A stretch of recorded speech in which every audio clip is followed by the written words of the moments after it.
ভারতের সীমান্তরক্ষী বাহিনী বিএসএফ এর সম্ভাব্য পুশিন ঠেকাতে শেরপুর সীমান্তে সতর্ক অবস্থানে রয়েছে বর্ডার গার্ড বাংলাদেশ বিজিবি।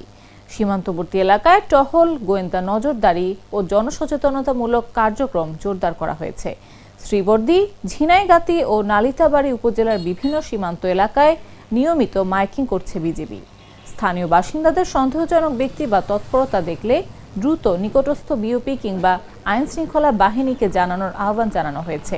গত শুক্রবার নালিতাবাড়ির রামচন্দ্রপুরা বিওপির অধীন ১১৮ নম্বর সীমান্ত পিলার এলাকায় বিএসএফ ৬ জনকে বাংলাদেশে পুশিনের চেষ্টা করে বলে অভিযোগ ওঠে।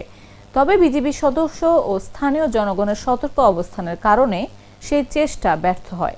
সীমান্তবর্তী এলাকার বাসিন্দারাও বিজিবির সঙ্গে সমন্বয় করে নজরদারিতে অংশ নিচ্ছেন। অনেকেই জানিয়েছেন পুশিন ঠেকাতে তারা নিজ উদ্যোগেও প্রস্তুতি নিয়েছেন। মানবাধিকার কর্মীরা বলছেন, আন্তর্জাতিক আইন ও স্বীকৃত প্রক্রিয়া অনুসরণ ছাড়া কোনো নাগরিককে সীমান্ত দিয়ে অন্য দেশে ঠেলে দেয়া মানবাধিকার নীতিমালার পরিপন্থী। ময়মনসিংহ ৩৯ বিজিবির অধিনায়ক লেফটেন্যান্ট কর্নেল মোহাম্মদ নুরুল আজিম বাইজিদ জানিয়েছেন, আন্তর্জাতিক আইন অমান্য করে কাউকে বাংলাদেশে প্রবেশ করতে দেয়া হবে না।